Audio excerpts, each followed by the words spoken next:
ప్రభు నామానికే మహిమ కలుగునుగాక. కూడి వచ్చిన మీ అందరికీ కర్మల ఆత్మీయ సహవాసం సంఘ విశ్వాసులందరికీ మన ప్రభువును ఆయన ప్రియ కుమారుడునైన యేసుక్రీస్తు వారి శ్రేష్టమైన నామలో శుభములు మరియు అందరికీ వందనాలండి. యోబు గ్రంథం 9వ అధ్యాయాన్ని మనం ధ్యానం చేసుకుందాం. యోబు గ్రంథం 9వ అధ్యాయం. ఈ అధ్యాయంలో ముఖ్యమైన అంశం ఏంటంటే దేవుడు మహాజ్ఞాన సంపన్నుడు. దేవుడు మహాజ్ఞాన సంపన్నుడు. ఈ అధ్యాయంలో 8వ అధ్యాయంలో బిల్దదు చెప్పినదంతా యోబుకు తెలుసు. అతడు మాట్లాడింది ఏది కూడా యోబుకు ప్రయోజనకరం కాదు. యోబు సమస్య ఏంటంటే దేవుని ఎదుట నీతిపరుడుగా నిలవబడగలిగిన వాళ్ళు ఎవరైనా ఉన్నారా? దేవునికి అంతా తెలుసు. దేవుడు వేసే ప్రశ్నలకు ఎవరో జవాబు చెప్పలేరు. ఈ గ్రంథంలో 38వ అధ్యాయం నుంచి 41వ అధ్యాయం వరకు దేవుడు యోబుని 77 ప్రశ్నలు అడిగారు. ఒక్కదానికి కూడా యోబు జవాబు ఇవ్వడానికి కనీసం ప్రయత్నించనైనా లేదు. దేవునికి అంతా తెలుసు. అందుకే మొదటి 10 వచనాల్లో దేవుడు మహాజ్ఞాన సంపన్నుడు అనే విషయాన్ని యోబు ప్రస్తావిస్తూ ఉన్నాడు. మొదటి 2 వచనాలు చూస్తే, అప్పుడు యోబు ఇలాగున ప్రత్యుత్తరం ఇచ్చాను, వాస్తవమే, ఆ సంగతి అంతే అని నేను ఎరుగుదును. నరుడు దేవుని దృష్టికి ఎట్లు నిర్దోషి అగును?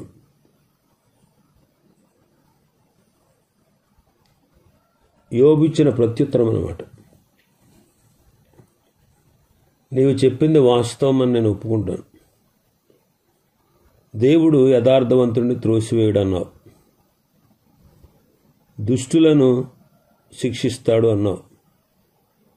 ముమ్మాటికి అది నిజం. అయితే ఒక విషయం నాకు చెప్పు, ఏంటంటే నరుడు దేవుని దృష్టికి ఎలాగూ నిర్దోషి అగుతాడో అది నాకు తెలియజెప్పు అంటున్నాడు. మనుషులంతా పాపులే, నేను పాపినే. నాకు ఈ సంగతి బాగా తెలుసు. ఎవరైనా సరే దేవుని ఎదుట నిలబడి నేను ఏ లోపము లేని యథార్థవంతుణ్ణి అని వాదించడం అసాధ్యం. నా మట్టుకైతే నేను అలా చేయలేను. కానీ దేవుని దృష్టిలో మనిషి పరిపూర్ణ న్యాయవంతుడిగా ఉండే అవకాశం ఉంది. ఎలా అంటే ఆదికాండంలో 15:6 చదువుతాం కదా. అబ్రహాం గురించి ప్రభు మాట్లాడుతూ అంటారు, అతడు యెహోవాను నమ్మెను, అది అతనికి నీతిగా ఎంచెను. దేవుని దృష్టిలో మనిషి పరిపూర్ణ న్యాయవంతుడిగా ఉండే అవకాశం ఉంది. ఎప్పుడంటే ఆయన యందు మనం విశ్వాసం ఉంచినప్పుడు. ఆయన యందు మనం విశ్వాసం ఉంచినప్పుడు.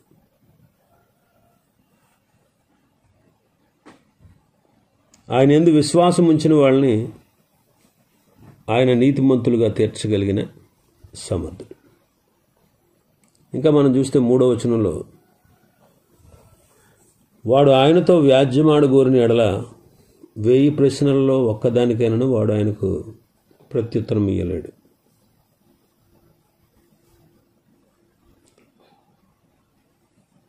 తాను ఎక్కువ బల ప్రభావాలు జ్ఞానము లేనివాడనని, సంభాషణలో జాగ్రత్త లేనివాడనని, వాదించడంలో నేర్పు ప్రవీణత లేనివాడినని యోబుకు తెలుసు.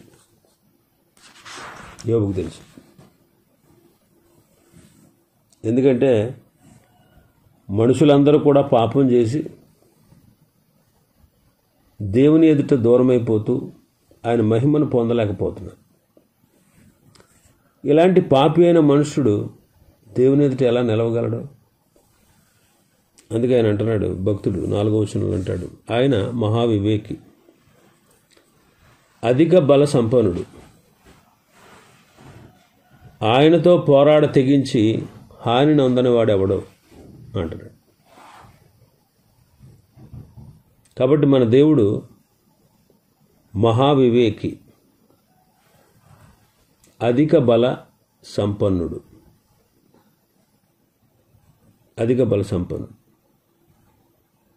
సమూయేలు మొదటి గ్రంథంలో 2వ అధ్యాయం మొదటి 3 వచనాలు చదివితే హన్నా ప్రభును స్తుతిస్తూ ఆవిడ మాట్లాడిన మాటలు మనం చూస్తాం.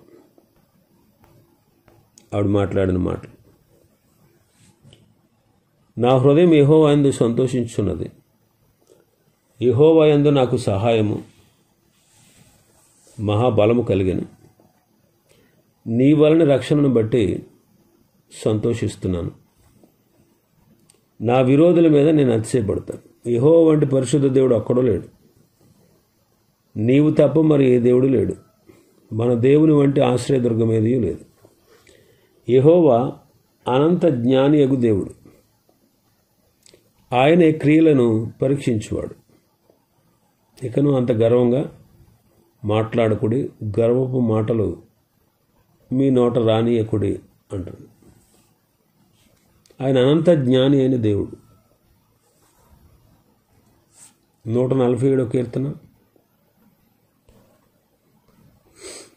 5వ వచనం, మన ప్రభువు గొప్పవాడు, ఆయన అధిక శక్తి గలవాడు, ఆయన జ్ఞానమునకు మితి లేదు. రోమపత్రిక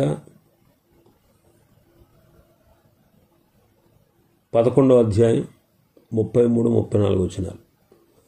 ఆహా, దేవుని బుద్ధి జ్ఞానముల బాహుళ్యము ఎంతో గంభీరము, ఆయన తీర్పులు శోధింపనెంతో అశక్యములు, ఆయన మార్గములెంతో అగమ్యములు. ప్రభు మనసు ఎరిగిన వాడెవడు, ఆయనకు ఆలోచన చెప్పిన వాడెవడు అంటాడు భక్తుడు. ఇంకా మన భాగంలోకి వస్తే, ఆయనతో పోరాడ తెగించి హాని నొందని వాడెవడో. ఆయనతో పోరాడ తెగించి హాని నొందనివాడు. నిర్గమాకాండం 9వ అధ్యాయంలో చూస్తే 15-16 వచనాలు.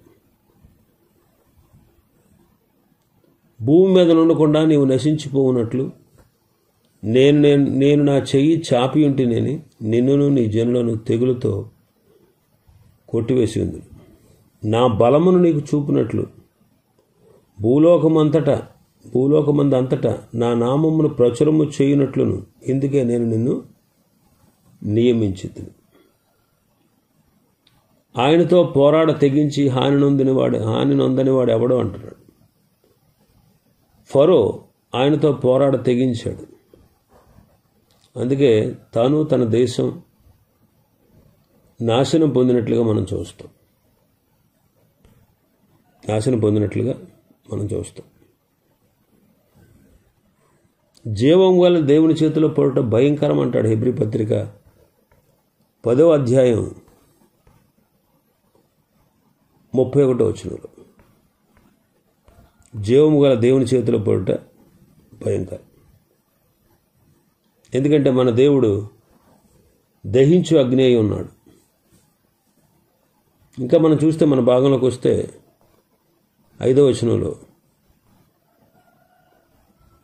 వాటికి తెలియకుండా పర్వతంలో తీసివేయవాడు ఆయనే, ఉగ్రత కలిగి వాటిని బోర్ల త్రోయేవాడు ఆయనే అంటాడు. అంటే భూమిని తన స్థలము నుండి తన స్థానం నుంచి ఆయన కదిలించగలడు.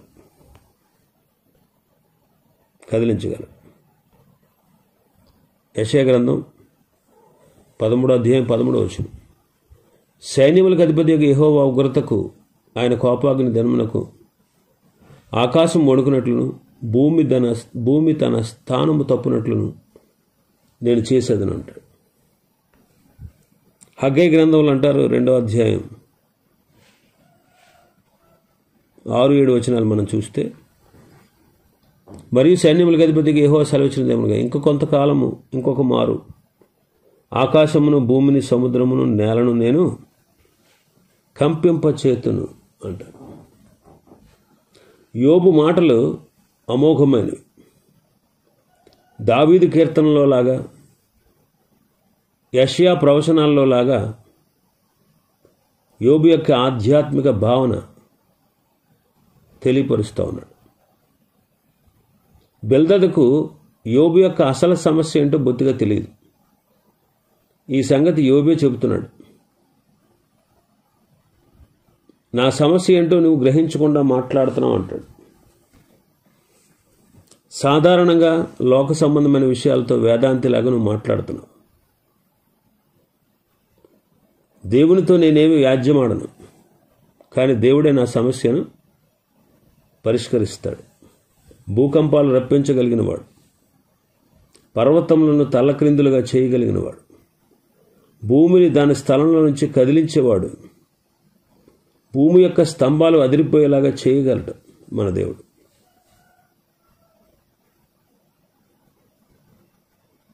భూమి ఒక భవనం అయితే అది స్తంభాల మీద నిలిచి ఉన్నట్టుంది. భూకంపం వస్తే అంతా అదిరిపోద్ది. ఉదయించవద్దు అని ఆయన సూర్యునికి ఆజ్ఞాపించగా అతడు ఉదయించడు అంటున్నాడు 7వ వచనంలో. ఉదయించవద్దని ఆయన సూర్యుడికి ఆజ్ఞాపిస్తే అతడు ఉదయించడు అంటున్నాడు. భూమి, ఇతర గ్రహాలు కూడా దేవుని ఆజ్ఞకు లోబడి ఉన్నాయి. దేవుడు గ్రహాలన్నిటినీ దిగ్బంధనం చేయగలడు. కావాలంటే నక్షత్రాలను మరుగుపరచగలడు. వాటి చుట్టూ దట్టమైన అంధకారం అలముకునేలా చేయగలడు. నక్షత్ర కాంతి అసలు కనబడకుండా చేయగలడు. మనిషికి నక్షత్రం అనేది కనిపించకుండా చేయాలంటే దేవుడే చేస్తాడు. అందుకే 7-8 వచనాలు మనం చూస్తాం.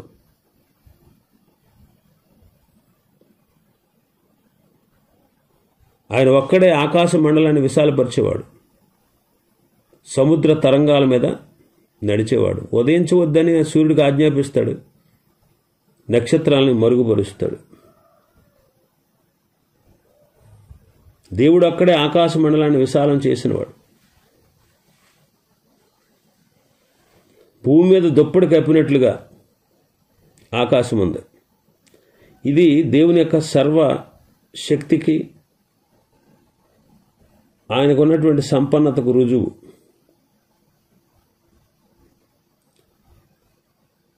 సూర్యుని అస్తమించొద్దు అని యెహోషువ ప్రార్థన చేస్తే దేవుడు సూర్యుని ఆజ్ఞాపించాడు. యోబు భూమిని, సూర్యచంద్ర నక్షత్రాలను చూచి అవి దేవుళ్ళు కాదని తెలుసుకున్నాడు. సృష్టి కేవలం దేవుని చేతనే, దేవుని చేతి పనియే అనేటువంటి విషయం యోబుకు తెలుసు. ఎంతోమంది దేవుళ్ళు లేరు, దేవుడు ఒక్కడే అని తెలుసు.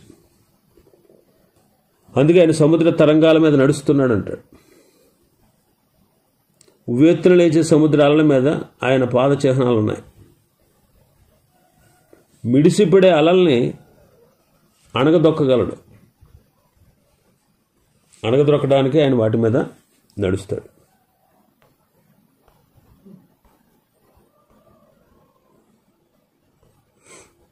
కీర్తన గ్రంథం 77వ కీర్తన 19వ వచనం చదివితే, నీ మార్గము సముద్రములో ఉండెను, నీ త్రోవలు మహాజలములలో ఉండెను, నీ అడుగుజాడలు గుర్తింపబడక ఉండెను.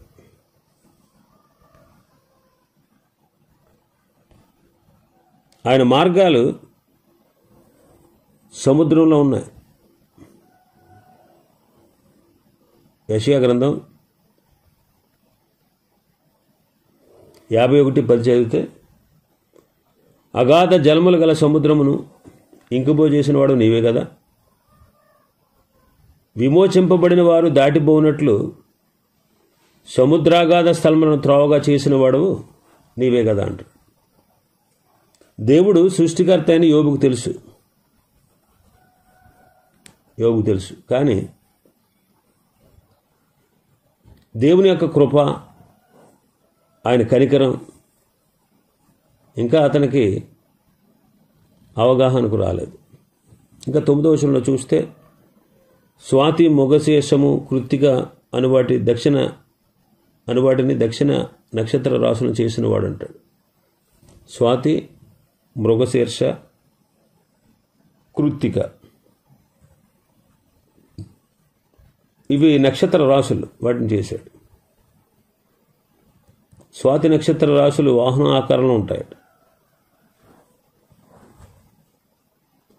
కృత్తిక నక్షత్ర రాశులు మినుగురు పురుగుల్లా గుంపులుగా ఉంటాయి. అంటే యోబుకి ఈ విశ్వాన్ని గూర్చినటువంటి పరిజ్ఞానం ఉంది.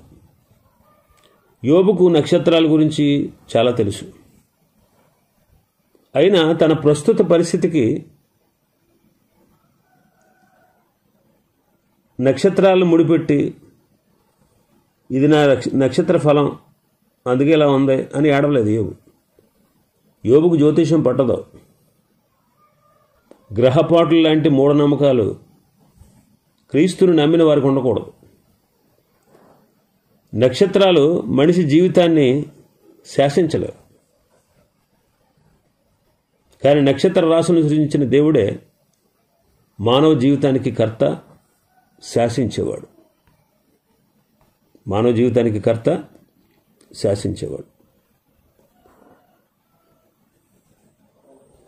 అందుకే ప్రభువు కూడా మాట్లాడతారు. తండ్రి అయిన దేవుడు యెహోవా కూడా ఈ నక్షత్రాల గురించి ప్రస్తావిస్తాడు. 38వ అధ్యాయంలోకి వస్తే, యోబు గ్రంథం 38వ అధ్యాయంలోకి వస్తే 38, 31, 32 వచనాలు. కృత్తిక నక్షత్రములను నీవు బంధింపగలవా? మృగశీర్షకు కట్లను విప్పగలవా? వాటి కాలంలో నక్షత్ర రాశులు వచ్చినట్లు చేయగలవా? సప్తర్షి నక్షత్రములను వాటి ఉపనక్షత్రములను నీవు నడిపింపగలవా అంటారు.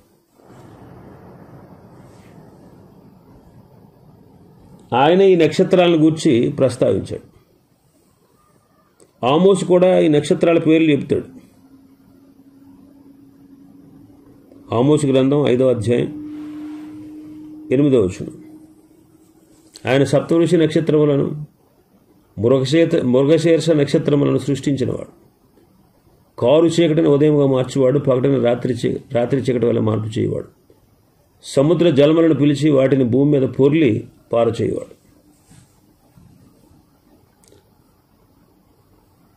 ఋతువులు మారినట్లు తెలియజేయడం కోసం దేవుడు సూర్యచంద్ర నక్షత్రాదులను ఏర్పాటు చేశాడు. అందుకే ఆదికాండం 1వ అధ్యాయం మనం చదువుతాం. 1వ అధ్యాయం 14వ వచనం నుంచి మనం చూస్తే, దేవుడు పగటిని రాత్రిని వేరుపరిచినట్లు ఆకాశ విశాల మందు జ్యోతులు కలుగును గాకని, అవి సూచనలను, కాలములను, దిన సంవత్సరములను సూచించుటకే ఉండును గాకని, భూమి మీద వెలుగిచ్చుటకు అవి ఆకాశ విశాల మందు జ్యోతులై ఉండును గాకని పలికెను. ఆ ప్రకారం ఆయన దేవుడు 2 గొప్ప జ్యోతులను, అనగా పగటిని ఏలుటకు పెద్ద జ్యోతిని, రాత్రిని ఏలుటకు చిన్న జ్యోతిని, నక్షత్రములను చేశాను. భూమి మీద వెలుగుచ్చుటకు, పగటిని రాత్రిని ఏలుటకు, వెలుగును చీకటిని వేరుపరచుటకు దేవుడు ఆకాశ విశాల మందు వాటిని ఉంచెను. దేవుడు చేసిన ఘనకార్యాలు ఇవన్నీ. దేవుడు చేసిన ఘనకార్యాలని ఎవ్వరు కూడా గుర్తుపట్టలేరు, లక్ష్య పెట్టలేరు, అర్థం చేసుకోలేరు.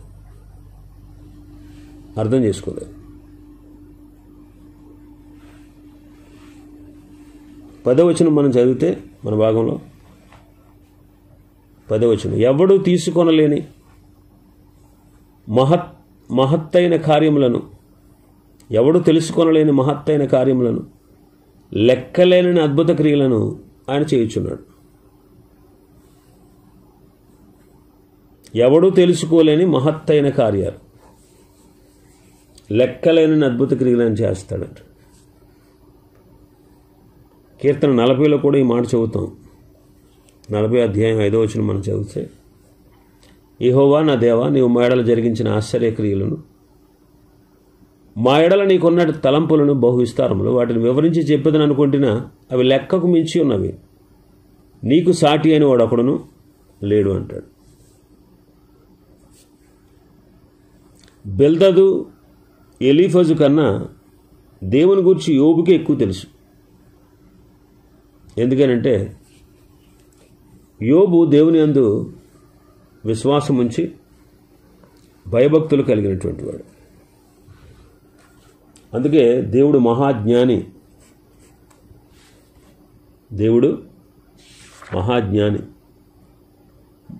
దేవుడు మహాజ్ఞాన సంపన్నుడు అనేటువంటి విషయాన్ని యోబు ఇక్కడ రుజువు చేసినట్లుగా మాట్లాడుతున్నాడు.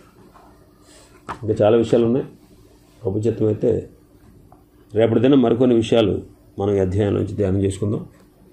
దేవుడి వర్తమాన వాక్యాన్ని మన వినికిడిలో ఆశీర్వదించును గాక. ఆమేన్.